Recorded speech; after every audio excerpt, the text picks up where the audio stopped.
Everybody knows the water companies are a bunch of charlatans and thieves that are polluting our rivers and charging us a great deal for the privilege of doing so. What influence do we actually have over these companies? We've had 30 years of tightening up regulations, and we've had in one water company alone last year 300,000 discharges of sewage into rivers and the sea. You can't go on like this.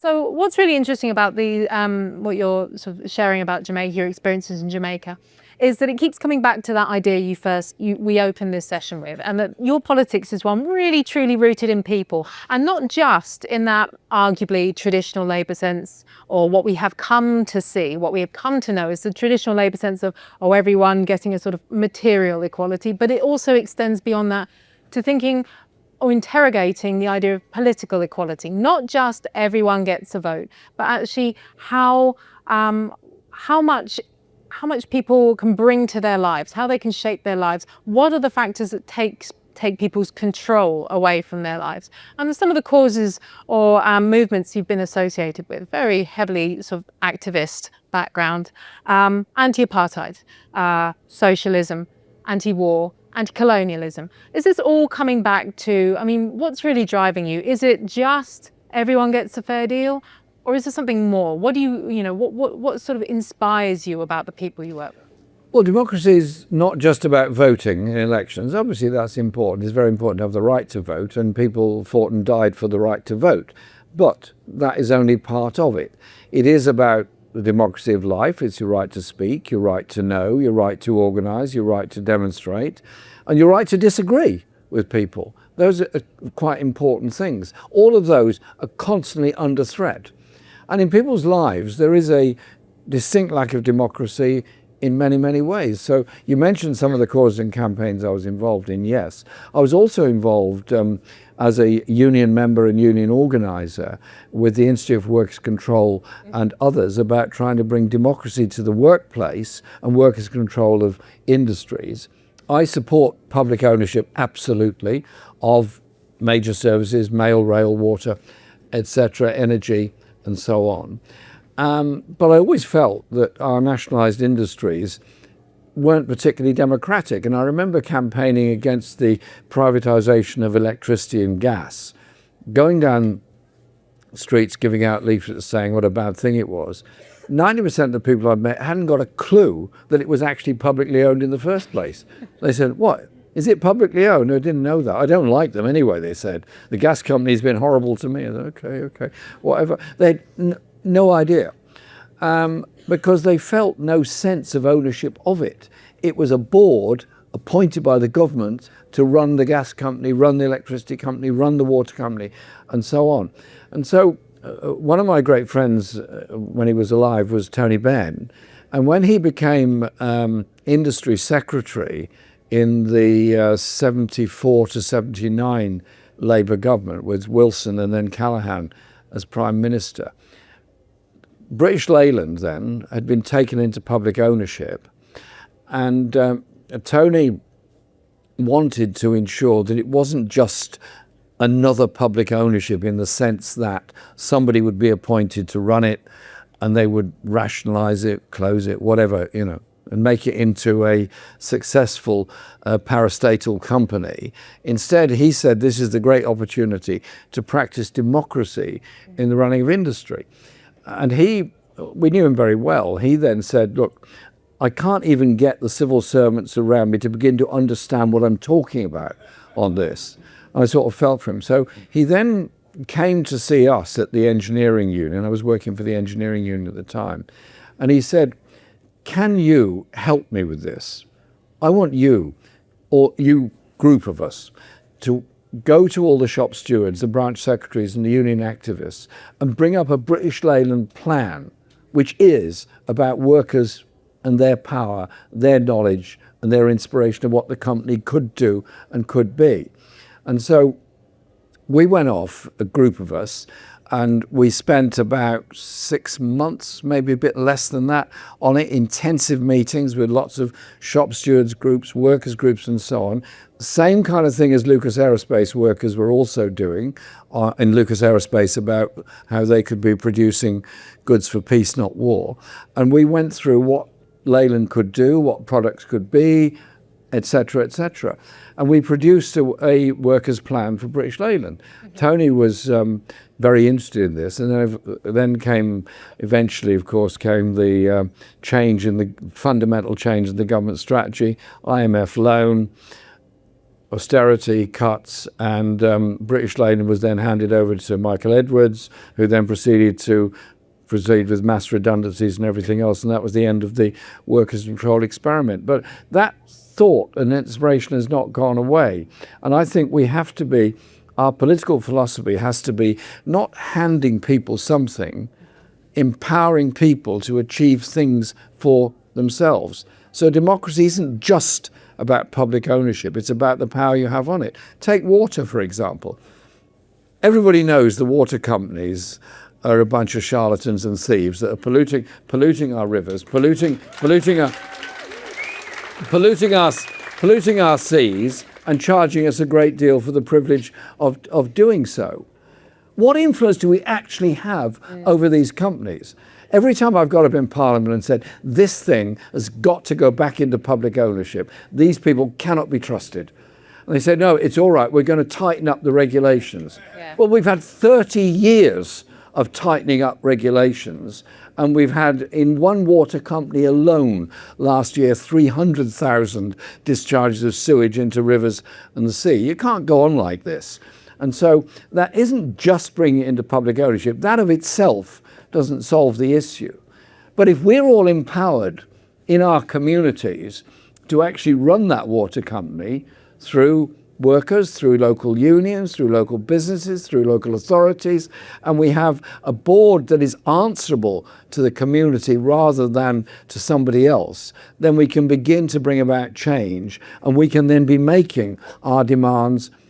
It's not a big demand that we have good quality water coming through our taps, and we also have an end to the destruction of the biodiversity of our streams and rivers by sewage discharges, because they have rather than spending money on and investing in sewage treatment plants, they've spent it all on dividends, profits and executive bonuses. And so I think we need to be really tough and use water as an example of how we can challenge the bankrupt economics of austerity and the idea that somehow or other only the private sector can run something properly. We're better than that. We can run it ourselves. Let's do it.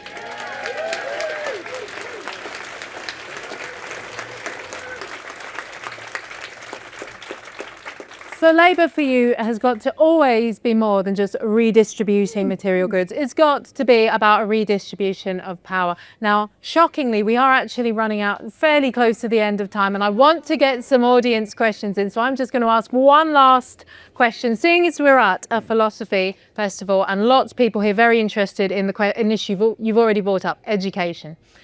Workers' control, the civil servants who didn't even know what Tony Benn was driving at. Are we even remotely educated for being for sociable independence, for being part of the kind of participating in our social life, or or is that not what education is doing for us these days? I spend a lot of time working with and visiting schools in my own community and talking to them. I also spend a lot of time visiting, we've got quite a few of them, supplementary schools, usually teaching either English as a second language or as a second language, Arabic, Swahili, or whatever. I've got a very mixed constituency, and I'm very proud of that diversity of the constituency. And I feel that in primary schools, the teachers have a better degree of flexibility on what they teach and how they teach it. They can do interesting, exciting things. They can go off in different directions and say, we're going to talk today about the environment. This is how we grow things. This is what we're going to do. We're all going to do stuff together. And that works well. I still think there's too much stress put even on primary school children through testing at Key Stage 1 and Key Stage 2. My view is that there is no need for that degree of testing. It's excessive pressure on the students, and the parents get also very stressed about it because they think their child's life chances are being damaged by how they do in those two tests. So I put this in our manifesto, I would end Key Stage 1 and Key Stage 2 testing and go on teachers' assessments instead, because I think that is the right way forward.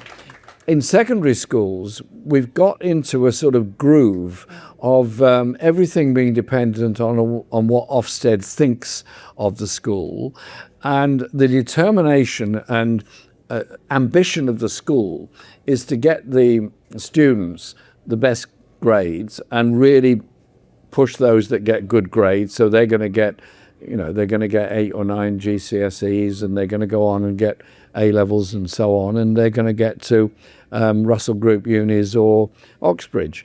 And they see all that as success. I'm not denigrating those that work incredibly hard and do achieve great things academically and so on, because we all benefit when somebody is well educated and achieves a great deal. But, and here's the thing, in doing that, I think too often we ignore the diversity in the school of ability, the diversity of interest and aptitude in those schools. And many students feel they're underachieving, they're second best, and they're going to be quietly maneuvered out of taking all the subjects they could because they wouldn't do anything for the school's league table position. This is quite a dangerous area we get into.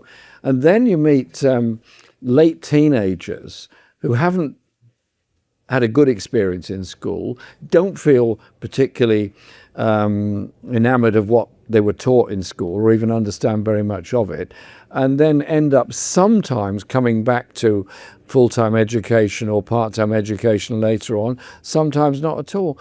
What talents are we losing? What talents are we wasting by this sort of process? We need a different philosophy which ensures that everyone gets a good chance. And there's several ways you can do this. One is the creative ability of so many students is ignored and forgotten and underrated. And one idea I had, which I continue to push, is that we don't give enough support to creative education in schools, in music, in theatre, in dance, in writing, in poetry, and all these things. And so I thought the best way of doing this, a slightly blunderbuss approach, but it would make a difference, is have a pupil arts premium to every school for every child to be given the opportunity for music, theatre, art, creative education. Because if all the private schools do and often produce very good quality music education, a lot of publicly educated state schools don't, or they cut it because of austerity and they can't afford music teachers anymore. Music is wonderful. The excitement you get from learning music, but the ability it gives you to better understand science and maths and everything else that goes with it is absolutely there. So I think we need to have a different philosophy. And the other thing I'd say before you stop me, because you should, is that the teaching of history, I'll finish on this, but I'll be very quick, has an enormous influence on our attitude to life and our attitude towards other people. Children in a nursery, look at them playing together. They meet each other for the first time, sort of 2, 3, 4 years old. They play together, they learn a bit about each other, they learn sort of you've got to be inclusive to others and so on.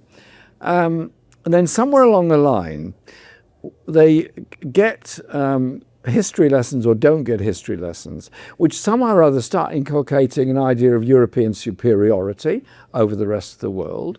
The idea that somehow or other the rest of the world was colonized by European powers for, in terms of the great sweep of history, actually quite a short period, but nevertheless, Britain, France, Germany, Italy, Spain, Portugal, the Netherlands, Belgium, Russia, and so on, all colonized various parts of the world, all European countries.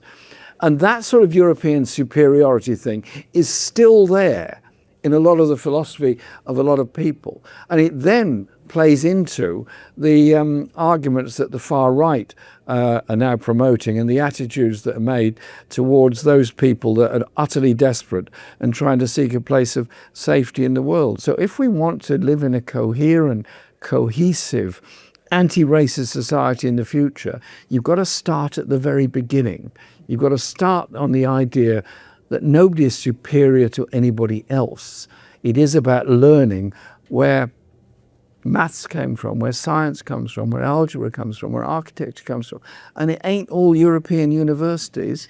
It's every civilization all around the world, be it Inca, Aztec, Great Zimbabwe, China, whatever. There's a lot we can learn from the rest of the world. We don't need to be too arrogant. We need to learn from the rest of the world. That will make for a better, more peaceful world. To continue watching this video, click the link in the top left or in the description below. With a free trial, you can enjoy the full talk and thousands more. Thank you for being part of the conversation.